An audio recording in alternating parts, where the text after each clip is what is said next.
नमस्कार माझ्या विद्यार्थी मित्रांनो, मी इंजिनियर सचिन आपले स्वागत करतो इलेक्ट्रिकल नॉलेज या चॅनलवरती. तर बघा माझ्या विद्यार्थी मित्रांनो, महापारेषण म्हणजेच महाराष्ट्र राज्य विद्युत पारेषण कंपनी मर्यादित इथे ITI टेक्निशियनच्या आपल्याला 1868 पोस्ट याची जाहिरात आपल्याला ऑक्टोबर महिन्यामध्ये पाहायला मिळणार आहे. तर त्यासाठी एक महाट्रान्सको कंपनीने एक नोटीस जाहीर केला आहे आणि त्यामध्ये तुमचा पॉइंट नंबर 4 मध्ये सांगितलेला आहे, की त्याची जाहिरात लवकरच पब्लिश होणार आहे. त्याची URL लिंक म्हणजे ॲप्लिकेशन करण्याची लिंकसुद्धा लवकरच पब्लिश होणार आहे. म्हणजे 100% तुमची व्हॅकन्सी येणार आहे म्हणजे येणार आहे. तर त्यासाठी तुमचं सिलेक्शन व्हावं म्हणून आपण एक सीरीज सुरू केलेली आहे आणि त्या सीरीजचं नाव आहे सिलेक्शनवाली सीरीज. तर सिलेक्शनवाल्या सीरीजचा बेसिक इलेक्ट्रिकलचा पार्ट 1 आहे हा आणि टॉप 25 क्वेश्चन्स आपण यामध्ये घेतलेले आहे. महत्त्वाचे क्वेश्चन्स आहे आणि क्वालिटीवाले क्वेश्चन्स आहे. मित्रांनो, प्रश्न मराठी आणि इंग्लिशमध्ये असं लिहिलं आहे, परंतु प्रश्न इंग्लिशमध्ये राहणार आहे आणि प्रत्येक प्रश्नाचं मी तुम्हाला ट्रान्सलेट करून मराठीमध्ये सांगणार आहे. ओके, तर एक्झाममध्ये तुम्हाला सरळ प्रश्न यामधूनच पाहायला मिळणार आहे, कारण अबकी बार महाट्रान्सको टेक्निशियन पार. काही होऊन जाईल मित्रांनो, तुम्हाला तुमची एक जागा निश्चित करायची आहे आणि त्यासाठी तुम्हाला वारंवार प्रयत्न करणे गरजेचे आहे. तर तुमच्या प्रयत्नामध्ये मी थोडी भर टाकणार आहे आणि ती भर म्हणजे थोडे माझे जे प्रश्न असणार आहे ना, ते क्वालिटीवाले प्रश्न असणार आहे. तर मित्रांनो, तुम्ही जर या चॅनलवरती जर नवीन असाल तर या चॅनलला आत्ताच जाऊन सबस्क्राईब करून द्या.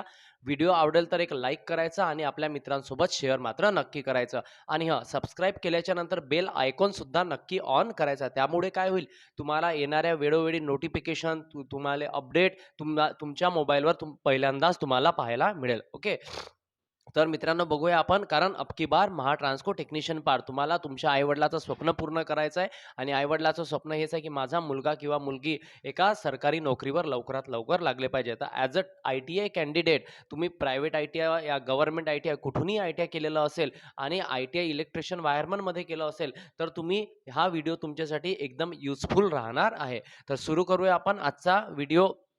तर व्हिडिओ सुरू करण्याच्या अगोदर बघा, तुमच्यासाठी एक मोटिवेशनल कोट आहे आणि तो मध्ये असा, की हिंदीमध्ये आहे पण महत्वाचा आहे बघा. पानी में गिरने से किसी की जान नहीं जाती, जान तभी जाती है जब तैरना नहीं आता. म्हणजे बघा मित्रांनो, कारण पानी में गिरने से किसी की जान नहीं जाती, म्हणजे तुम्ही जर पाण्यामध्ये पडले तर तुमचा मृत्यू होणार नाही आहे. कारण मृत्यू तेव्हा होते जेव्हा तुम्हाला पोहणं येत नाही तेव्हा. तर बघा, पानी में गिरने से किसी की जान नहीं जाती, जान तभी जाती है जब तैरना नहीं आता. म्हणजे तुम्ही अभ्यासाच्या मार्गावर तर लागलेले आहे, पण तुम्हाला फेल होण्याची भीती जर आताच असेल तर निश्चितच तुम्ही फेल होणार आहे. जर तुम्ही अभ्यास सातत्याने केला तर तुम्हाला कोणीच हरू शकत नाही. परिस्थितियाँ कभी समस्या नहीं बनती, समस्या तभी बनती है जब हमें परिस्थितियों से निपटना नहीं आता. परिस्थिती कशी असो ना मित्रांनो, तर तुम्ही ऑफलाईन क्लासेसला जाऊन पैसे नाही भरू शकत, पैसे देऊ नाही शकत, घर बसल्या अभ्यास करायचा तर काय करायचं? तर असे काही जे चॅनल असतात ते फ्री ऑफ कॉस्ट तुम्हाला काही असे काही चॅनल असतात ते तुम्हाला free of cost education provide करत असतात, क्लासेस प्रोव्हाईड करत असतात. तर तर परिस्थिती काही समस्या नाही बनत मित्रांनो, समस्या जेव्हा बनते ना, कारण तुम्हाला त्या परिस्थितीशी लढता येत नाही तेव्हा. ओके, तर पानी में गिरने से किसी की जान नहीं जाती, जान तभी जाती है जब तैरना नहीं आता. परिस्थितियां कभी समस्या नहीं बनती, समस्या तभी बनती है जब हमें परिस्थितियों से निपटना नहीं आता. ओके, चला मित्रांनो, सुरू करूया आपण आजचा पहिला प्रश्न. आणि क्वेश्चन क्वालिटी वाले प्रश्न राहणार आहे मित्रांनो. तुम्ही जर स्पीड तुमची 1 टाइम्स असेल तर 1.5 टाइम्स स्पीड करून घ्या. त्यामुळे काय होईल, तुमचा वेळही वाचेल आणि तुम्हाला लवकरात लवकर समजण्यास उपयुक्त ठरेल. ओके, तर सुरू करूया आपण आजचा पहिला प्रश्न. The flow of current in solid. काय विचारलेलं आहे प्रश्नामध्ये? द फ्लो ऑफ, चार चार पार्ट येणार आहे प्रत्येकाचे आणि चार चार पार्टमध्ये आपण पूर्ण सब्जेक्ट कव्हर करणार आहोत. Okay, the flow of current in solid म्हणजे करंट कुठून? सॉलिडमधून करंट फ्लो जर होते, सॉलिड म्हणजे पूर्णपणे पूर्णपणे भरलेला पूर्णपणे भरलेला जर कंडक्टर असेल ना, त्याच्यामधून जर करंट फ्लो होत असेल तर खालीलपैकी कोणामुळे करंट फ्लो होतो? ऑप्शन ए बघा इलेक्ट्रॉन्समुळे, ऑप्शन बी बघा इलेक्ट्रॉन्स आणि आयन्समुळे, ऑप्शन सी बघा ॲटममुळे, ऑप्शन डी बघा न्यूक्लियसमुळे. तर flow of current in solid मधून सॉलिड मधून जर करंट फ्लो होत असेल तो कशामुळे होतो? Option A will be your right answer. इलेक्ट्रॉन्समुळे सॉलिड मधून करंट फ्लो होत असतो. आय होप मित्रांनो तुम्हाला पहिला प्रश्न नक्की समजला असेल. ओके, चला आपण नेक्स्ट क्वेश्चन बघूया. बघा नेक्स्ट क्वेश्चन काय म्हणतो? In gases the flow of current is due to. आता या अगोदर पहिल्या प्रश्नामध्ये करंट कशातून वाहत होतात? सॉलिडमधून. आता करंट कशामधून वाहत आहे? गॅसेसमधून. प्रश्नाची क्वालिटी बघा मित्रांनो तुम्ही. आता करंट कशामधून वाहत आहे? गॅसेसमधून. द गॅसेसमधून जर फ्लो ऑफ करंट म्हणजे करंट जर फ्लो होत असेल तर तो कोणामुळे होतो? ऑप्शन ए बघा इलेक्ट्रॉन्समुळे, ऑप्शन बी बघा पॉझिटिव्ह आयन्समुळे, ऑप्शन सी बघा इलेक्ट्रॉन्स आणि पॉझिटिव्ह आयन्समुळे, ऑप्शन डी बघा electrons, positive ions and negative आयन्समुळे. तर मित्रांनो गॅसेसमधून जर करंट फ्लो होत असेल तर तो कोणामुळे होतो? Option D will be your right answer. तर तो कोणामुळे होतो? इलेक्ट्रॉन्समुळे, पॉझिटिव्ह आयन्समुळे आणि निगेटिव्ह आयन्समुळे तुमचा गॅसेसमधून करंट फ्लो होत असतो. जर गॅसेसमधून जर करंट फ्लो होत असेल त्यासाठी 3 बाबी रिस्पॉन्सिबल असतात आणि त्या म्हणजे काय? एक म्हणजे इलेक्ट्रॉन्स, दुसरं म्हणजे पॉझिटिव्ह आयन्स आणि तिसरी म्हणजे negative ion. So option D will be your right answer. I hope मित्रांनो तुम्हाला 2 प्रश्न नक्की क्लिअर झालेले असेल. तिसरा प्रश्न बघूया. बघा इन लिक्विड. आता बघा कशामधून? लिक्विड मधून जर करंट फ्लो होत असेल तर तो कशामुळे होतो? प्रश्न नक्की समजला असेल तुम्हाला. लिक्विडमुळे करंट जर फ्लो होत असेल तर तो कशाच्यामुळे होतो? पहिलं बघितलं आपण सॉलिड. ओके, कशामुळे? इलेक्ट्रॉन्समुळे. दुसरं बघितलं आपण गॅस. कशामुळे? इलेक्ट्रॉन्स, पॉझिटिव्ह आणि निगेटिव्ह आयन्समुळे. आता तिसरा प्रश्न काय आहे मित्रांनो? लिक्विडमध्ये जर करंट फ्लो होत असेल तो कशामुळे होतो? ऑप्शन ए बघा इलेक्ट्रॉन्समुळे, ऑप्शन बी बघा पॉझिटिव्ह आयन्समुळे, ऑप्शन सी बघा इलेक्ट्रॉन्स अँड पॉझिटिव्ह आयन्समुळे, ऑप्शन डी बघा पॉझिटिव्ह आयन्स अँड निगेटिव्ह आयन्समुळे. तर मित्रांनो लिक्विडमध्ये जर जो करंट फ्लो होतो ना तर तो कशाच्यामुळे होतो? Option D will be your right answer. Positive ions आणि निगेटिव्ह आयन्समुळे लिक्विडमधून करंट फ्लो होत असतो. मित्रांनो क्वालिटीवाले क्वेश्चन्स आहेत. 3 प्रश्न घेतले मी. 3 प्रश्नापैकी एक प्रश्न तुम्हाला तुमच्या एक्झाममध्ये नक्की पाहायला मिळणार आहे. तर कॉन्सेप्ट विसरायचा नाही. काय काय सांगितलं मी? सॉलिड, लिक्विड आणि गॅस. तर सॉलिड, गॅस आणि लिक्विड सांगितलं. सॉलिडमध्ये इलेक्ट्रॉन्स, सॉलिडमध्ये कोणामुळे? इलेक्ट्रॉन्समुळे. गॅसेसमध्ये कशामुळे करंट फ्लो होतो? इलेक्ट्रॉन्स, पॉझिटिव्ह आणि निगेटिव्ह आयन्समुळे. त्यानंतर लिक्विडमध्ये पॉझिटिव्ह अँड निगेटिव्ह आयन्समुळे. आय होप मित्रांनो तुम्हाला हे तिन्ही प्रश्न नक्कीच क्लिअर झालेले असेल. चला पुढल्या प्रश्नावर जाऊया आपण. The minimum requirement of causing flow of current are. Simple प्रश्न आहे, मी तुम्हाला समजून सांगतो. म्हणजे खालीलपैकी अशी कोणती कमीत कमी रिक्वायरमेंट असते कशासाठी? करंटला फ्लो होण्यासाठी. खालीलपैकी अशी कमीत कमी कोणती रिक्वायरमेंट आहे काय त्याच्यामुळे काय होईल तुमचा करंट फ्लो होईल. ऑप्शन ए बघा a voltage source, a resistor and a switch. A हा व्होल्टेज सोर्स आहे. काय आहे? ए व्होल्टेज सोर्सची गरज पाहिजे, रजिस्टरची आणि स्विचची गरज पाहिजे, तेव्हा करंट फ्लो होईल. ऑप्शन बी बघा व्होल्टेज सोर्स आणि कंडक्टर असेल तर करंट फ्लो होईल. ऑप्शन सी बघा पॉवर सोर्स आणि बल्ब असेल तर करंट फ्लो होईल. ऑप्शन डी बघा एक व्होल्टेज सोर्स असेल, एक कंडक्टर असेल, एक ॲमीटर असेल आणि एक स्विच असेल तर तेव्हा तुमचा करंट फ्लो होईल. तर मिनिमम रिक्वायरमेंट काय आहे मित्रांनो? बघा मिनिमम रिक्वायरमेंट काय आहे? एक मिनिट. मिनिमम रिक्वायरमेंट काय आहे तुमची करंट फ्लो होण्याची? आपण एक सेकंद याला इकडे घेतो. ओके, चला. The minimum requirement of causing of flow of current. तर तुमच्याकडे फक्त व्होल्टेज सोर्स पाहिजे. मिनिमम विचारलाय, कमीत कमी. तर काय पाहिजे? एक व्होल्टेज सोर्स पाहिजे आणि एक कंडक्टर पाहिजे. जर व्होल्टेज सोर्स आणि कंडक्टर असला तर त्यामधून इझिली काय होणार आहे? कारण व्होल्टेज हा करंटला वाहण्यासाठी फोर्स क्रिएट करतो. ओके, तर त्या फोर्समुळे करंट वाहते आणि कंडक्टर जर असला तर त्याच्यामधून इलेक्ट्रॉन्स फ्लो होतात म्हणजे करंट फ्लो होते. ओके, तर व्होल्टेज सोर्स आणि कंडक्टर जर असेल तर त्याच्यामुळे काय होणार आहे मित्रांनो? करंट फ्लो होणार आहे. मिनिमम रिक्वायरमेंट आहे. Okay, so option B will be your right answer. चला पुढल्या प्रश्नावर जाऊया. Which of the following ampere second could be the unit of. Simple प्रश्न आहे, विचारलेला आहे की एम्पियर सेकंड खालीलपैकी कशाचं युनिट आहे? कोणतं? एम्पियर सेकंड हे खालीलपैकी कशाचं युनिट आहे? ऑप्शन ए बघा रिलक्टन्सचं, ऑप्शन बी बघा चार्जचं, ऑप्शन सी बघा पॉवरचं, ऑप्शन डी बघा एनर्जीचं. तर मित्रांनो एम्पियर सेकंड हे कशाचं युनिट आहे खालीलपैकी? Option B will be your right answer. तर एम्पियर सेकंड हे कशाचं युनिट आहे? चार्जचं युनिट आहे. Which of the following ampere second could be the unit. Ampere second हे कशाचं युनिट आहे? तर चार्जचं युनिट आहे. So option B will be your right answer. चला पुढल्या प्रश्नावर जाऊया. The rating of the fuse wire always express in. Simple प्रश्न आहे, विचारलेला आहे की फ्यूज वायरची जी रेटिंग असते ती नेहमी कशामध्ये एक्सप्रेस केली जाते? ती कशामध्ये डिनोट केली जाते? कशाची? Fuse wire. फ्यूज वायरची जी रेटिंग आहे ते नेहमी कशामध्ये डिनोट केली जाते? तर फ्यूज वायरची जी रेटिंग असते ती खालीलपैकी कशाने डिनोट केली जाते, एक्सप्रेस केली जाते? ऑप्शन ए बघा एम्पियर, ऑप्शन बी बघा एम्पियर अवर, ऑप्शन सी बघा एम्पियर वोल्ट, ऑप्शन डी बघा किलोवॅट अवर. तर मित्रांनो, rating of the fuse wire is always express in ampere. So option A will be your right answer. Rating of the fuse wire is always express in ampere. तर fuse वायरची rating नेहमी लक्षात ठेवायचा. हा प्रश्न double star mark करून ठेवा. हा प्रश्न भरपूर एक्झाममध्ये विचारलेला आहे की फ्यूज वायरची रेटिंग कशामध्ये असते, तर एम्पियरमध्ये असते. Okay, so answer A will be your right answer. पुढला प्रश्न बघूया. Temperature coefficient of resistance is express in terms of. Simple प्रश्न आहे, प्रश्न समजून सांगतो मराठीमध्ये की रेजिस्टन्सचा तुम्हाला विचारलेला आहे टेम्परेचर कोएफिशियंट तो कशामध्ये आपण एक्सप्रेस करतो. ऑप्शन ए बघा ohm per centigrade, ohm mho per ohm per centigrade, ohm per centigrade, option D बघा मोह पर सेंटीग्रेड. तर मित्रांनो, टेम्परेचर कोएफिशियंट ऑफ रेजिस्टन्स नेहमी कशामध्ये, ohm per ohm per centigrade. So option C will be your right answer.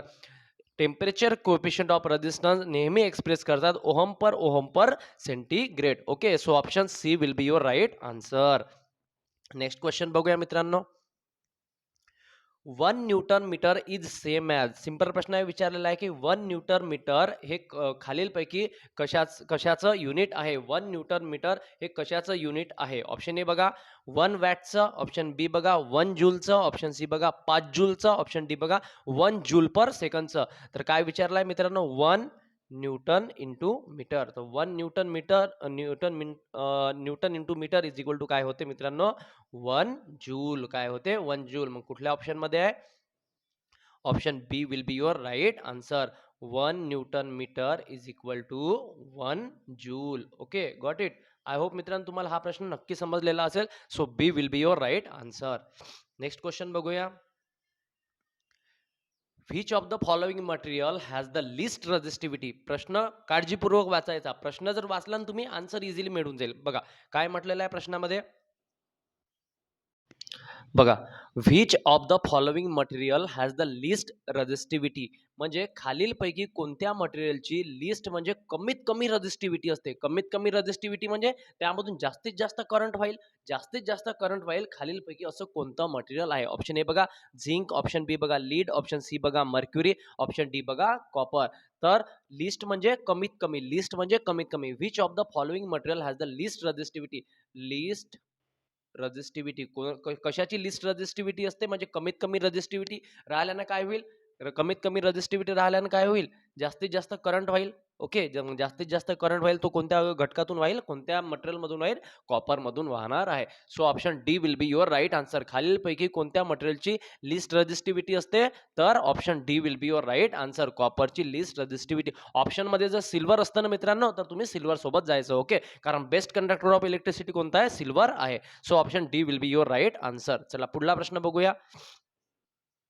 Which of the following can have negative temperature coefficient. Simple प्रश्न आहे, प्रश्न मराठीमध्ये समजून सांगतो.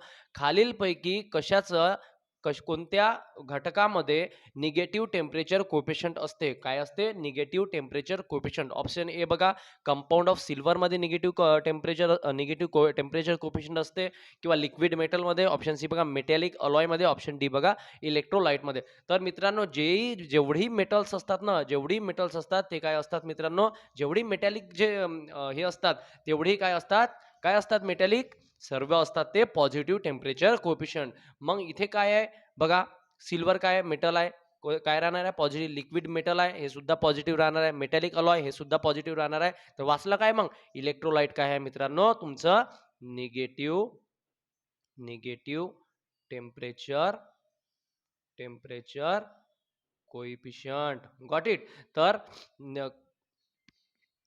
तर काय आहे मित्रांनो, निगेटिव्ह टेम्परेचर कोएफिशियंट खालीलपैकी कोणता घटक असते, तर इलेक्ट्रोलाइट हा निगेटिव्ह टेम्परेचर कोएफिशियंट असते. So option D will be your right answer. चला पुढला प्रश्न बघूया.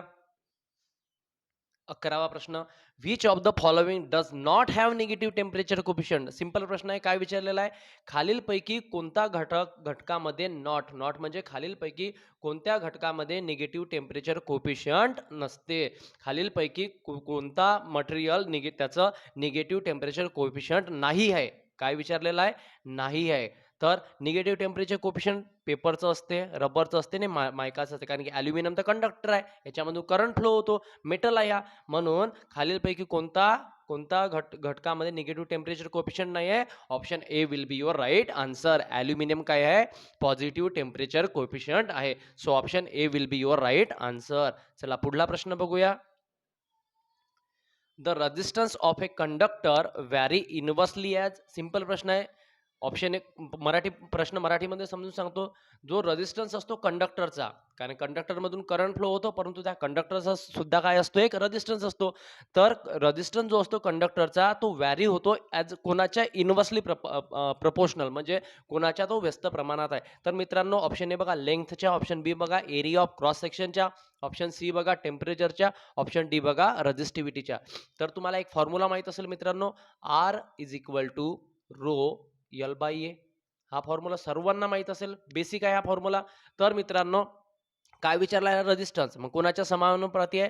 रेजिस्टिव्हिटीच्या आणि लेंथच्या काय असते? समानुपाती असते. पण इथं व्यस्तानुपाती विचारला इनव्हर्सली, तर कोणाच्या व्यस्तानुप्रमाणात आहे? ए म्हणजे एरिया. ए म्हणजे area of the cross section. म्हणजे यावरून हे समजते की रेजिस्टन्स हा एरियाच्या व्यस्त प्रमाणात असतो, इनव्हर्सली प्रोपोर्शनल असते. So answer B will be your right answer. Resistance of conductor vary inversely as area of the cross section. So B will be your right answer. चला पुढला प्रश्न बघूया. The rise in temperature of the resistance of pure material. 3 प्रश्न मिळेल यामध्ये तुम्हाला. 3 प्रश्न काळजीपूर्वक बघायचं. 13, 14 आणि 15. ओके, बघा मी प्रत्येक प्रश्न तुम्हाला समजून सांगतोय. क्वालिटीवाले प्रश्न आहे मित्रांनो. असेच प्रश्न तुम्हाला घुमून तुमच्या एक्झाममध्ये विचारला जाईल. ओके, जर टेम्परेचर वाढलं तर प्युअर मेटल आहे. काय आहे? Pure metal. शब्द लक्षात ठेवा.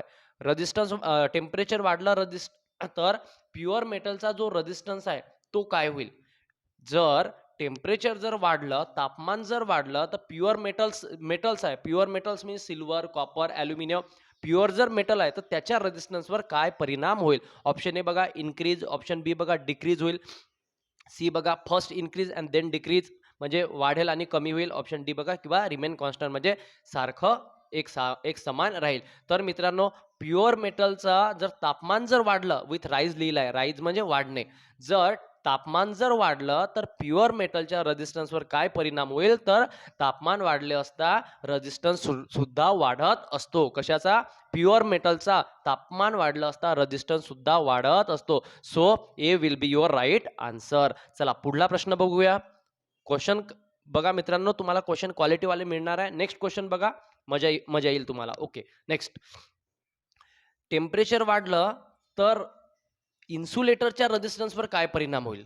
पहिलं होतं प्युअर मेटल, आता काय आहे? प्युअर मेटलच्या जागी जर टेम्परेचर जर वाढलं तर इन्सुलेटरच्या रजिस्टरवर काय परिणाम होईल? ऑप्शन ए बघा इन्क्रीज होईल, ऑप्शन बी बघा डिक्रीज होईल, ऑप्शन सी बघा first increase then decrease, option D बघा रिमेन कॉन्स्टंट. इन्क्रीज म्हणजे वाढणे, डिक्रीज म्हणजे कमी होणे. ओके, तर इन्सुलेटरच्या रेजिस्टन्सवर टेम्परेचर वाढले असता इन्सुलेटरच्या रेजिस्टन्सवर काय प्रमाण होईल? तर काय परिणाम होणार आहे मित्रांनो? Option B will be your right answer. Insulator जर पेपरमध्ये तुम्हाला दिसेल की इन्सुलेटरच्या रेजिस्टन्सवर काय परिणाम होईल जेव्हा टेम्परेचर वाढेल तेव्हा, तर इन्सुलेटरचा रेजिस्टन्स काय होणार आहे मित्रांनो? डिक्रीज होणार आहे. So option B will be your right answer. Okay, 13-14 प्रश्न झाले तुमचे. 13 आणि 14 काय होतं? पहिल्याच्यात मेटल इन्सुलेटर, टेम्परेचर वाढलं तरी रेजिस्टन्स वाढते, आणि इन्सुलेटर असेल तर टेम्परेचर वाढलं तर रेजिस्टन्स कमी होते. नेक्स्ट क्वेश्चन बघूया. With rising temperature the resistance of semiconductor. Temperature जर वाढलं तर सेमीकंडक्टरच्या रेजिस्टन्सवर काय परिणाम होईल? ऑप्शन ए बघा इन्क्रीज होईल, ऑप्शन बी बघा डिक्रीज होईल, ऑप्शन सी बघा first increase then decrease, option D बघा रिमेन कॉन्स्टंट. तर मित्रांनो या अगोदर काय होतं तुमचं? प्युअर मेटल, त्यानंतर इन्सुलेटर, आता काय सेमीकंडक्टर. जर टेम्परेचर वाढलं तर सेमीकंडक्टरच्या रेजिस्टन्सवर काय परिणाम होतो मित्रांनो? सेमीकंडक्टरच्या रेजिस्टन्सवर हा परिणाम होतो की टेम्परेचर वाढलं असता त्याचा रेजिस्टन्स काय होतो? कमी होतो. So option B will be your right answer. Insulator आणि semiconductor act as a same work करते आणि प्युअर मेटल त्याच्या अपोजिट वर्क करते. म्हणजे टेम्परेचर वाढलं तर प्युअर मेटलचा रेझिस्टन्स वाढतो, पण सेमीकंडक्टर आणि इन्सुलेटरमध्ये टेम्परेचर वाढले असता त्याचा रेझिस्टन्स कमी होतो. So option B will be your right answer. I hope मित्रांनो तुम्हाला हे तिन्ही क्वालिटीवाले क्वेश्चन नक्की समजले असतील. चला पुढला प्रश्न बघूया. The property of the conductor due to which its passes current is called. Simple प्रश्न आहे, मी तुम्हाला प्रश्न मराठीमध्ये समजून सांगतो. कंडक्टरमध्ये अशी कोणती प्रॉपर्टी असते, कंडक्टरमध्ये असा कोणता गुणधर्म असतो की त्याच्यामुळे करंट पास होत असते. कंडक्टरमध्ये असा कोणता गुणधर्म असतो की त्याच्यामुळे करंट पास होत असते किंवा करंट फ्लो होत असते. ऑप्शन ए बघा, कंडक्टरमध्ये रेझिस्टन्स असतो त्याच्यामुळे करंट पास होते का? ऑप्शन बी बघा, कंडक्टरमध्ये रिलक्टन्स असते त्याच्यामुळे करंट पास होते का? ऑप्शन सी बघा, कंडक्टरमध्ये कंडक्टन्स असते त्याच्यामुळे करंट पास होते का? की कंडक्टन्समध्ये इंडक्टर असते त्याच्यामुळे करंट पास होते. तर मित्रांनो, अशी कंडक्टरमध्ये कोणती प्रॉपर्टी असते की त्याच्यामुळे करंट पास होते? तर त्याच्यामध्ये कंडक्टन्स ही प्रॉपर्टी असते, त्याच्यामुळे करंट पास होत असते. म्हणून option C will be your right answer. कंडक्टरमध्ये कोणती प्रॉपर्टी असते? कंडक्टन्स ही प्रॉपर्टी असते, त्यामुळे काय होते? करंट पास होत असते. So option C will be your right answer. चला पुढला प्रश्न बघूया. The temperature coefficient of resistance of insulator. तुम्हाला सर्वांना माहिती आहे काय असते? पहिली गोष्ट, टेम्परेचर कोफिशियंट रेझिस्टन्स इन्सुलेटरचा आणि सेमीकंडक्टरचा काय असते? निगेटिव्ह असते. काय असते? निगेटिव्ह. आणि प्युअर मेटलचा पॉझिटिव्ह असते. ओके, तर coefficient of resistance of insulator काय राहणार आहे? निगेटिव्ह राहणार आहे. आपण आता पूर्ण प्रश्न वाचूया. Okay, temperature coefficient of resistance of an insulator. इन्सुलेटरचा टेम्परेचर कोफिशियंट काय राहणार आहे? ऑप्शन ए बघा, पॉझिटिव्ह राहणार आहे परंतु टेम्परेचरवर डिपेंड नाही राहणार आहे. ऑप्शन बी बघा, निगेटिव्ह राहणार आहे परंतु टेम्परेचरवर डिपेंड नाही राहणार आहे, इंडिपेंडंट राहणार आहे. ऑप्शन सी बघा, निगेटिव्ह राहणार आहे परंतु टेम्परेचरवर डिपेंड राहणार आहे. ऑप्शन डी बघा, पॉझिटिव्ह राहणार आहे आणि टेम्परेचरवर डिपेंड राहणार आहे. तर मित्रांनो, मी आताच तुम्हाला सांगितलं होतं की temperature coefficient of resistance insulator काय असतो? निगेटिव्ह असतो, परंतु तो टेम्परेचर राईज झालं तर काय होत होता? कमी होत होता. म्हणजे टेम्परेचरवर डिपेंड आहे की नाही? आहे ना? म्हणून याचा आन्सर काय राहणार आहे? निगेटिव्ह तर आहे. Temperature coefficient of resistance of an insulator, इन्सुलेटरचा टेम्परेचर कोफिशियंट ऑफ रेझिस्टन्स काय आहे? निगेटिव्ह आहे, परंतु तो कशावर राहते? डिपेंड असते टेम्परेचरवर. कारण टेम्परेचर जर वाढलं तर काय होते? रेझिस्टन्स कमी होते. आताच आपण या अगोदरच्या प्रश्नांमध्ये पाहिलेलं आहे. म्हणून यावरून answer C will be your right answer. Temperature coefficient of resistance of an insulator negative and dependent on temperature. Negative असते आणि डिपेंड असते तो टेम्परेचरवर. So option C will be your right answer. चला पुढला प्रश्न बघूया. Specific resistance of a conductor depends upon. विचारलेला आहे प्रश्नामध्ये, जो स्पेसिफिक रेझिस्टन्स असतो, स्पेसिफिक रेझिस्टन्स कंडक्टरचा, तो कोणावर डिपेंड असतो? Specific resistance of a conductor तो कोणावर डिपेंड असतो? फॉर्म्युला सर्वांना माहितच आहे. फॉर्म्युला काय आहे? R is equal to rho L by A. हा फॉर्म्युला आहे. आणि हा जो रो असतो ना, याला काय म्हटलं जाते? Specific resistance. काय म्हटलं जाते? Specific resistance. ओके, म्हणजे हा रो जो आहे हा स्पेसिफिक रेझिस्टन्स असतो. ओके, तर हा स्पेसिफिक रेझिस्टन्स असतो कंडक्टरचा, कोणावर डिपेंड असतो? ऑप्शन ए बघा, डायमेन्शन ऑफ द कंडक्टरची जी डायमेन्शन असते त्यावर असतो. ऑप्शन बी बघा, कंपोजिशन ऑफ कॉन्टॅक्टर मटेरियल, म्हणजे ज्या मटेरियलपासून तो बनवला गेलेला आहे स्पेसिफिक रेझिस्टन्स, त्यावर डिपेंड्स असतो त्याचा रेझिस्टन्स. किंवा रेझिस्टन्स ऑफ द कंडक्टर, त्या कंडक्टरचा रेझिस्टन्स असतो त्यावर डिपेंड असतो. ऑप्शन डी बघा, बोथ ए अँड बी. तर मित्रांनो, कधी पण लक्षात ठेवायचं, तुम्हाला स्पेसिफिक रेझिस्टन्स किंवा रेझिस्टिव्हिटी, याला दुसरं लँग्वेज नाव काय आहे? दुसऱ्या लँग्वेजमध्ये रेझिस्टिव्हिटी सुद्धा म्हटलं जाते. तर specific resistivity of a conductor हे डिपेंड कोणावर असते? Option A and B, both A and B will be your right answer. कंडक्टरच्या डायमेन्शनवर आणि कंपोजिशन ऑफ कॉन्टॅक्टर मटेरियलवर डिपेंड असते. So option D will be your right answer. Specific resistance म्हणजेच काय? तुमची रेझिस्टिव्हिटी. काय? रेझिस्टिव्हिटी. रेझिस्टिव्हिटी. हे जे रेझिस्टिव्हिटी आहे यालाच काय म्हटलं जाते? काय म्हटलं जाते? स्पेसिफिक रेझिस्टन्स म्हटलं जाते. आणि ही जी रेझिस्टिव्हिटी आहे कोणावर डिपेंड असते? कंडक्टरच्या डायमेन्शनवर आणि कोणतं मटेरियलचं ते बनवल्या गेलेलं आहे स्पेसिफिक रेझिस्टन्स, त्यावर तो डिपेंड असतो. So option D will be your right answer. I hope मित्रांनो तुम्हाला हा क्वेश्चन नक्की समजला असेल. चला पुढला प्रश्न बघूया. एक close switch has a resistance of. एक जर क्लोज स्विच असेल, क्लोज म्हणजे बंद प्रमाणात स्विच असेल, तर त्याचा जो क्लोज स्विच त्याचा रेझिस्टन्स किती असतो? तर बघा, ऑप्शन ए 0, ऑप्शन बी बघा अबाउट 50 ओम्स, ऑप्शन सी बघा अबाउट 500 ओम्स, ऑप्शन डी बघा इन्फिनिटी. जर स्विच जर क्लोज असेल, जर स्विच जर क्लोज असेल तर त्याचा रेझिस्टन्स किती असतो? मित्रांनो, स्विच जर तुम्हाला माहिती आहे क्लोज जर असेल तर त्याचे कॉन्टॅक्ट जोडून असतील. मग कॉन्टॅक्ट जर जोडून असतील तर त्यामध्ये रेझिस्टन्स राहणार आहे का? अजिबात रेझिस्टन्स राहणार नाही. जर क्लोज स्विच जर विचारेल तर त्याचा रेझिस्टन्स किती राहणार आहे? 0 राहणार आहे. So option A will be your right answer. चला पुढला प्रश्न बघूया. A open switch has a resistance of, या अगोदर काय होतं? क्लोज स्विच होती. आता काय विचारलेलं आहे? Open switch. तर ओपन स्विचचा रेझिस्टन्स कसा असतो? ऑप्शन ए बघा 0 असतो. ऑप्शन बी बघा अबाउट 100 ओम्स असतो. ऑप्शन सी बघा अबाउट 10K म्हणजे 10,000 ओम असतो. आणि ऑप्शन डी इन्फिनिटी असतो. तर मित्रांनो, ए ओपन स्विच याचा रेझिस्टन्स कसा असतो याचा आन्सर मला प्रत्येकाने कमेंट बॉक्समध्ये द्यायचा आहे. आणि जेवढेही विद्यार्थी हा व्हिडिओ बघणार आहे ना, तेवढ्यांनी सुद्धा याचा आन्सर मला कमेंट बॉक्समध्ये द्यायचा आहे. याच्यामुळे काय होईल, मला एक मोटिवेशन मिळते की नाही, माझे विद्यार्थी सतत अभ्यास करत असतात. ते अभ्यास करूनच ते आन्सर देतात. आणि थोडंफार तुम्ही बेसिक इलेक्ट्रिसिटी वाचलं असेल ना, तर याचा आन्सर इझिली तुम्ही देऊन द्याल. कारण प्रॅक्टिकली प्रश्न या आणि ITIचे विद्यार्थी जास्त प्रमाणात प्रॅक्टिकल करत असतात. तर ओपन स्विचचा रेझिस्टन्स कसा असतो हे सर्वांना माहीत असेल. आणि याचा आन्सर मला प्रत्येकाने द्या ना. प्रत्येकाचा आन्सर दिल्याच्या नंतर मी त्याला प्रतिसाद मात्र नक्की देत असतो. ओके. मित्रांनो, आय होप तुम्हाला हे सेशन नक्की आवडलं असेल. तुम्ही जर या चॅनलवरती नवीन असाल तर चॅनल सबस्क्राईब करून द्या. अजूनही तुम्ही टेलिग्राम चॅनलला जॉईन नसेल झालं तर आत्ताच जाऊन टेलिग्राम चॅनलला जॉईन होऊन जा. त्याची लिंक मी तुम्हाला डिस्क्रिप्शन बॉक्समध्ये देऊन देईल. ओके. तर चॅनलवरती नवीन असाल तर चॅनल सबस्क्राईब करा आणि बेल आयकॉनसुद्धा ऑन करा. व्हिडिओ आवडला तर एक लाईक मात्र मनातून एक लाईक करून द्या आणि हा व्हिडिओ आपल्या मित्रांसोबत शेअर करून द्या. ओके. चला भेटूया आपण पुढच्या व्हिडिओमध्ये पार्ट 2 घेऊन.